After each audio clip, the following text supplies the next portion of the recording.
The 10,000th warship entered Earth's orbit at precisely 0600 hours Galactic Standard Time.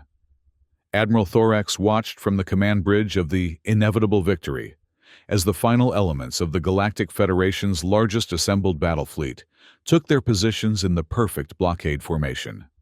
Sunlight glinted off the armored hulls of thousands of vessels, from nimble frigates to the massive dreadnoughts that could crack a planet's crust with a single salvo.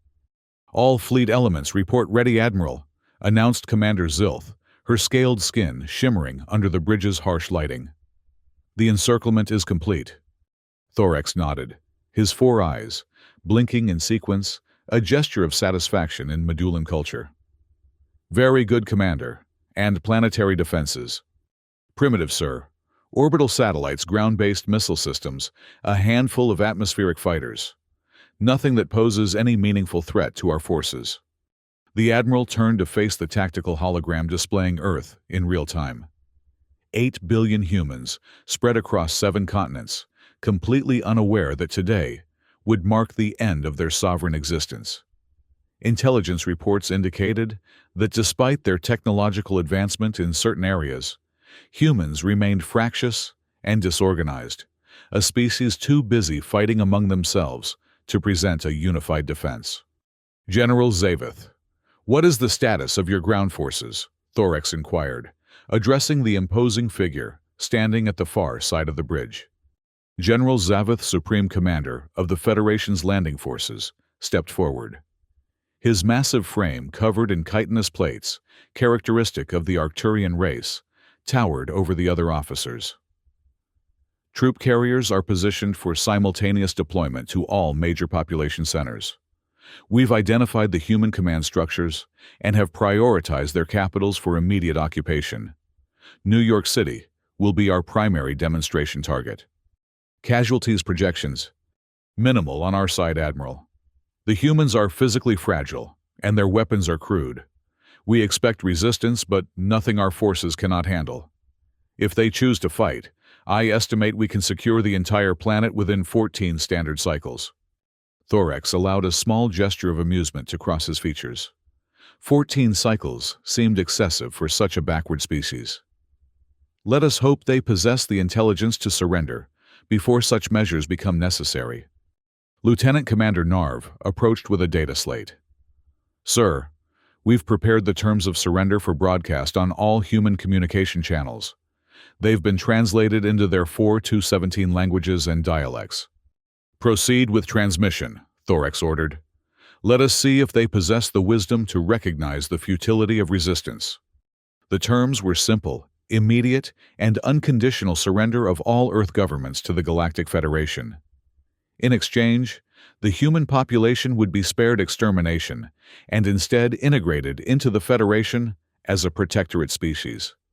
Their resources would of course be requisitioned for the greater good of the Federation, and select human specimens would be relocated for biological study and potential workforce enhancement through genetic modification. The bridge fell silent as the message was broadcast across every frequency humans used for communication. On the main view screen, they could see footage from Earth's major cities, millions of confused, panicked faces, looking skyward at the alien armada, now visible even in daylight. "Remarkable," mused Thorax. "They've never encountered another intelligent species before. This must be quite traumatic for their primitive minds." General Zaveth grunted. "Primitives or not, Admiral, I recommend caution. Every species fights hardest when cornered.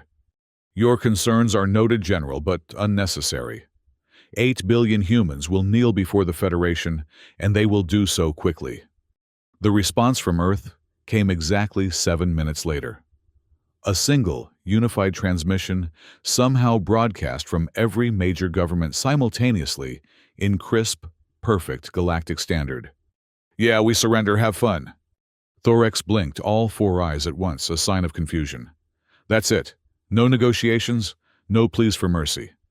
Sir," interrupted Commander Zilth, her voice suddenly tense.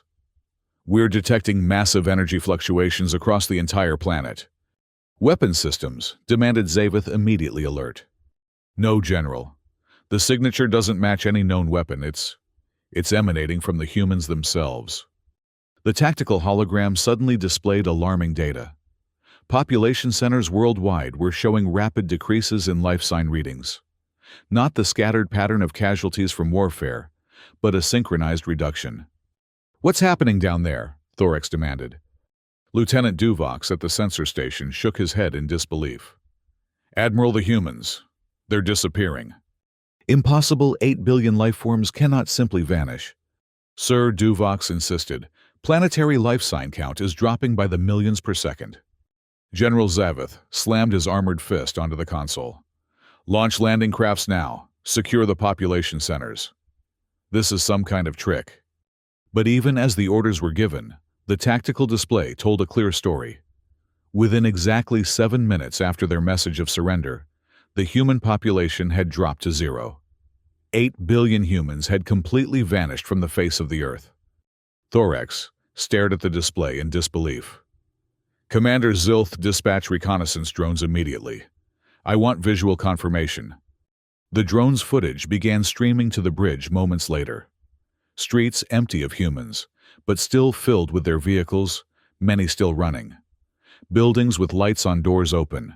Meals abandoned halfway through chairs pushed back, as if their occupants had simply stood up and walked away. But there was no one. Not a single human remained. "No signs of mass transportation," reported Commander Zilth. "No spacecraft launches detected. No subterranean movement. No underwater facilities activated. They've simply gone." Thorax turned to General Zaveth. "Deploy your forces. Find them." Within 2 hours, Federation troops had boots on the ground in every major city on Earth. Reports flooded in from all continents, with identical observations. Human infrastructure completely intact, signs of abrupt departure, everywhere, but not a single body, living or dead. Food still warm on plates, showers still running, entertainment systems still playing. It was as if 8 billion people had simultaneously stepped out of existence. In New York City, General Zaveth personally led the investigation of what intelligence had identified as a crucial administrative center, a towering skyscraper in the heart of Manhattan. He moved cautiously through the empty offices, his elite guard scanning for traps. "Sir," called Sergeant Krillix, "you need to see this." In what appeared to be a conference room, a meal had been laid out for a dozen people. Steam still rose from the food. A presentation was frozen on a large screen, showing what appeared to be defense plans against alien invasion. "They knew we were coming," Zaveth realized. "But where did they go, General?" asked Krillix. Before Zaveth could respond, a small, flying object, what humans called a drone, entered the room through an air vent. It hovered for a moment, seeming to study the soldiers, then emitted what the translation software identified as human music, a cheerful melody with lyrics about pizza and something called party time. "Shoot it down," Zaveth ordered, but before his troops could react, the drone exploded, spraying a fine red mist over the soldiers. "Decontamination protocols." Zaveth barked, activating his personal shield. Analysis showed the substance was human blood, mixed with nanoscopic particles of unknown composition. Throughout that first day, similar drones appeared in cities worldwide, playing human music before self-destructing and spraying Federation troops with the same bloody mist. The mission had changed from occupation to hunting an invisible enemy. Back aboard the inevitable Victory, Admiral Thorax convened an emergency council of his top officers and scientists. "This was clearly a prepared response," he stated. "The humans anticipated our arrival and implemented some kind of evacuation protocol. The question is, where did they go, and what are these devices they've left behind?" Dr. Thrix, chief xenobiologist of the fleet, raised a hand. "Admiral, preliminary analysis of the substance from the drones shows human DNA combined with engineered nanoparticles. We're still determining their purpose, but they appear to be capable of cellular manipulation." "Biological warfare," Zaveth suggested grimly. He had returned to the flagship after the drone incidents multiplied. "Possibly," replied Dr. Thrix. We've quarantined all exposed personnel as a precaution. Lieutenant Commander Narv, head of Fleet Intelligence, spoke next. Sir, we've been analyzing human data networks. They remained operational after the population disappeared. Their information systems contain no record of any evacuation plan or mass transportation technology capable of relocating billions in minutes. What about subspace or dimensional technology? Thorax asked. Nothing in their scientific records indicates they possessed such capabilities, Narv replied. However, we've found something strange in their communication patterns in the 48 hours before our arrival. The intelligence officer displayed a series of data graphs. Medical and technical personnel worldwide began updating passwords and security protocols in their sleep.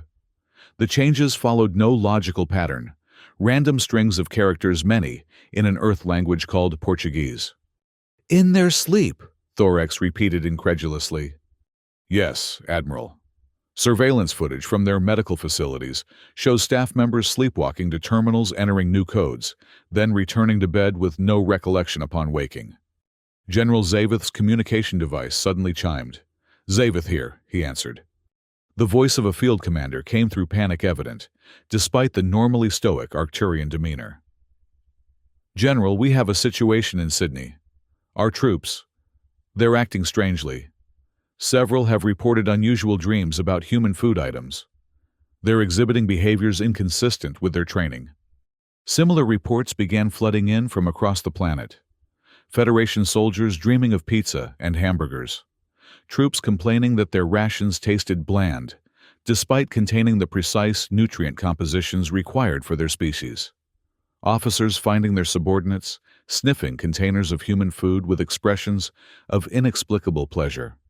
Dr. Thrix ordered comprehensive medical examinations of all troops exhibiting unusual behavior. The results were disturbing. Admiral, the xenobiologist reported 12 hours later, the nanoparticles in the blood mist are active. They appear to be a delivery system for a synthetic viral agent that's introducing microscopic changes to cellular structures. To what end? Demanded Thorax. Unknown, sir. The changes are subtle and progressive. We need more time to... Sir, interrupted Commander Zilth. We've lost contact with our ground forces in the region humans called Brazil. Last transmission indicated troops were experiencing hallucinations and emotional outbursts. Emotional outbursts. In Arcturian troops renowned throughout the galaxy for their emotional control. Thorax felt a chill through his spine. Quarantine the planet, he ordered. No more landings. Recall all forces that haven't shown symptoms. And those already showing changes? Asked Zaveth. Thorax met the general's 4 eyes with his own. Contain them if possible. Eliminate them if necessary. We cannot risk contamination of the fleet. Even as the orders went out, a young Medullan officer collapsed on the bridge, convulsing violently. Medical personnel rushed to assist, but froze in horror as the officer's skin began to change texture. His 4 eyes, merging into 2 larger ones, his limbs reconfiguring. Dr. Thrix pushed through the stunned crowd and knelt beside the thrashing officer. Hold him down! As they restrained the officer, something unprecedented occurred. Fluid leaked from the officer's newly formed eyes, tears, a biological response previously unknown in Medullan physiology. When he spoke, his voice carried an emotional quality that sent shivers through the bridge crew. I feel everything, the officer whispered. So much beauty. Thorax backed away, ordering an immediate quarantine of the bridge. But similar incidents were already being reported throughout the fleet.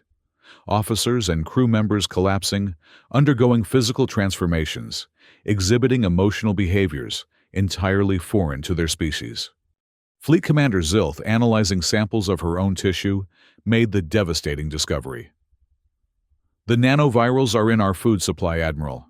They've been engineered to target specific genetic markers and gradually alter them. We've all been infected. It's just a matter of time before symptoms manifest. Panic spread through the fleet.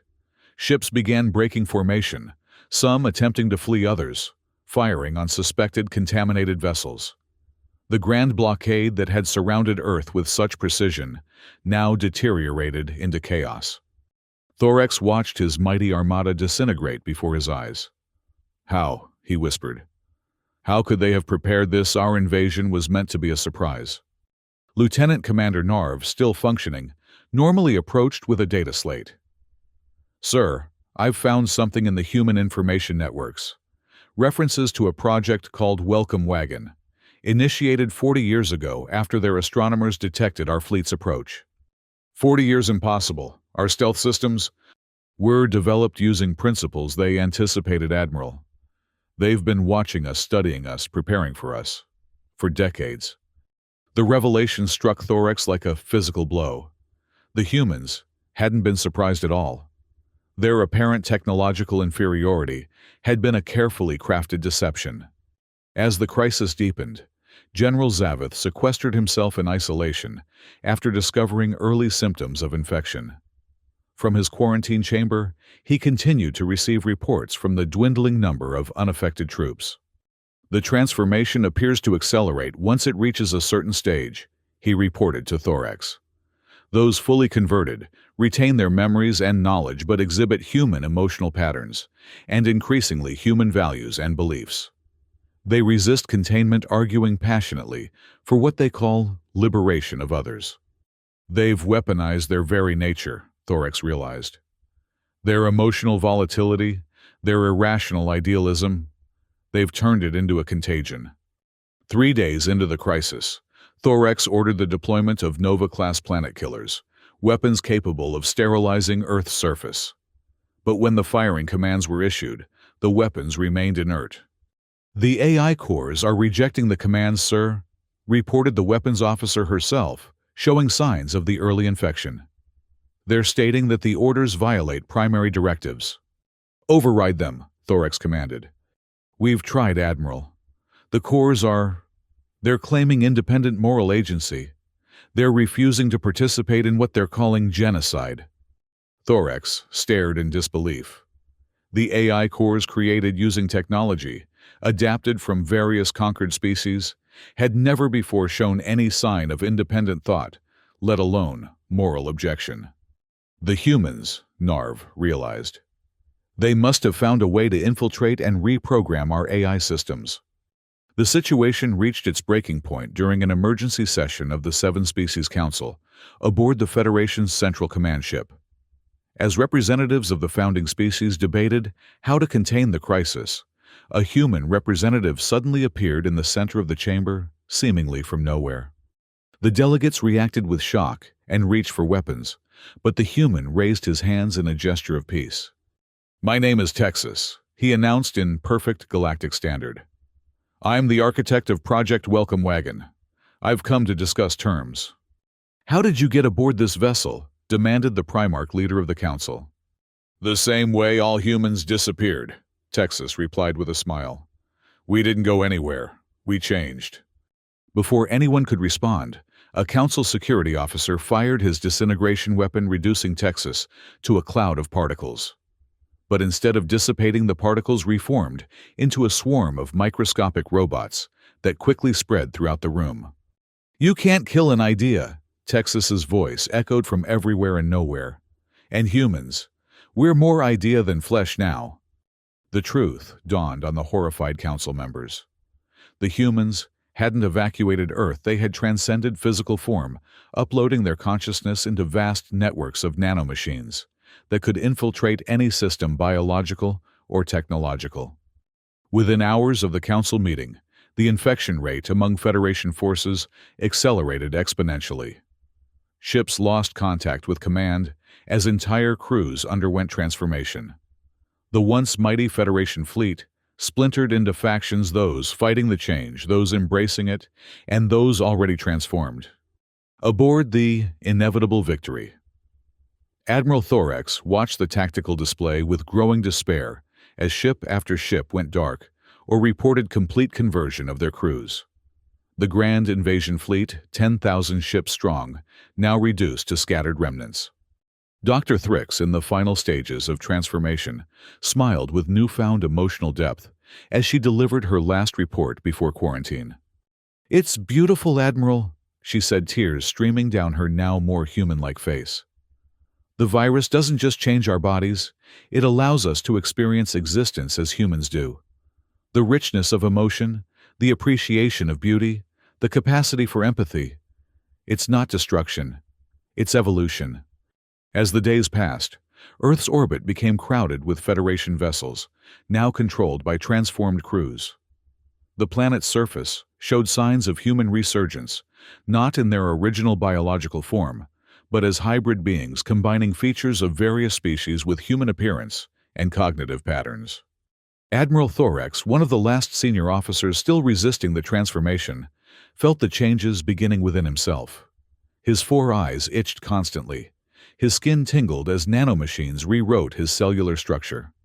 In his final act as a Medullan Thorax, recorded a warning message to be transmitted to the Federation homeworlds. The humans have not been conquered. They have conquered us not through violence, but through infection of body and mind. They spread like a virus, converting all they touch into reflections of themselves. Quarantine the Sol system. Never return. Earth is lost. But even as the message transmitted, Thorax knew it was too late. The nanovirus had already spread to every ship in the fleet. Those vessels that had fled would carry it to the farthest reaches of Federation space.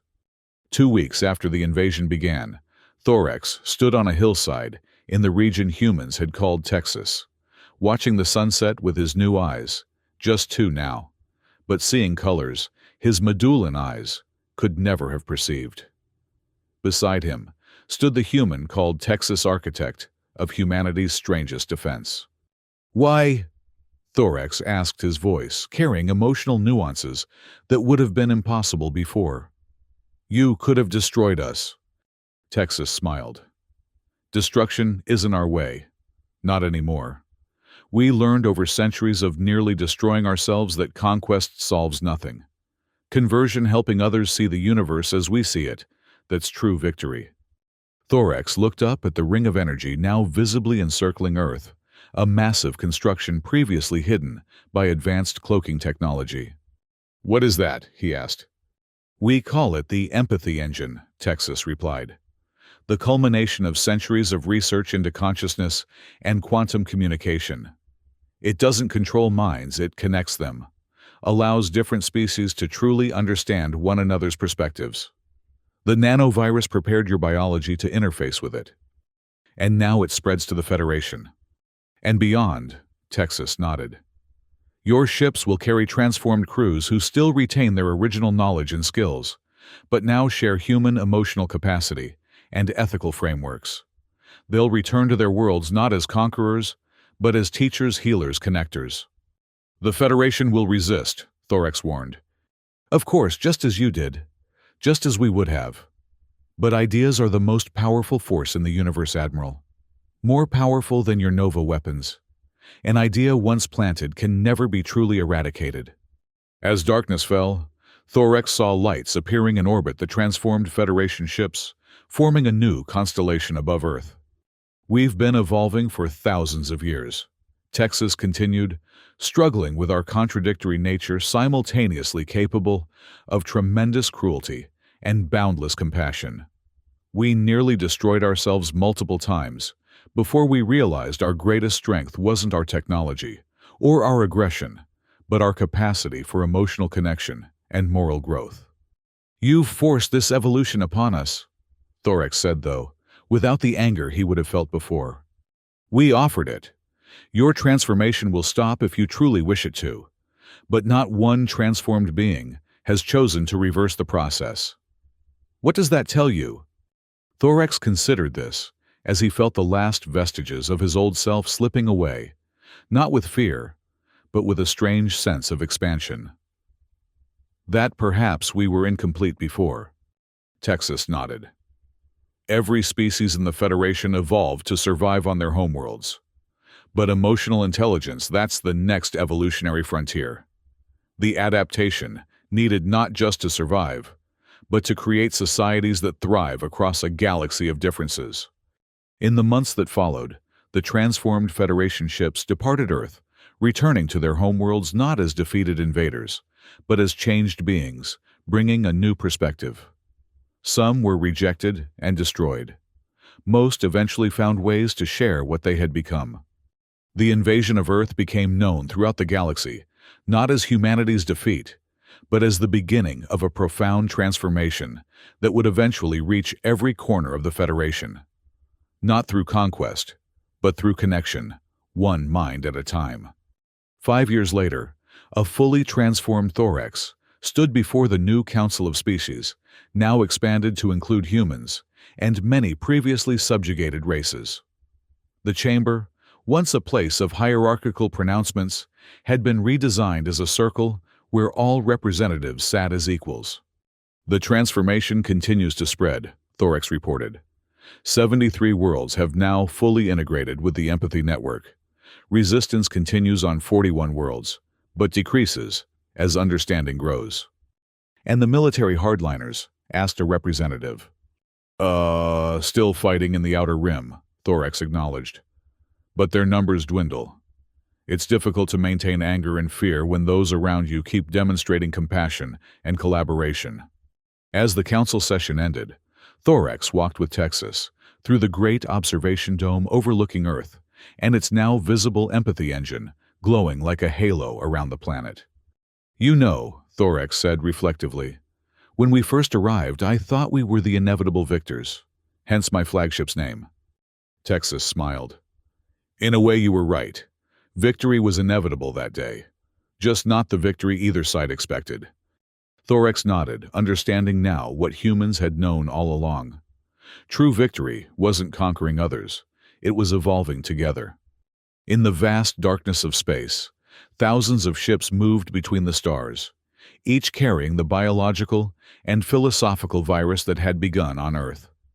Not a weapon of destruction, but an invitation to a new way of being. An idea that once experienced could never be unthought. The Galactic Federation had arrived at Earth expecting to conquer a primitive species. Instead, they had encountered humanity's ultimate defense, not their ability to fight, but their capacity to transform enemies into allies through the most powerful technology of all, the ability to share one's perspective with another. 8 billion humans hadn't vanished into thin air that day. They had vanished into the very essence of life throughout the galaxy, spreading like a benevolent contagion across the stars, not conquering the universe, but connecting it.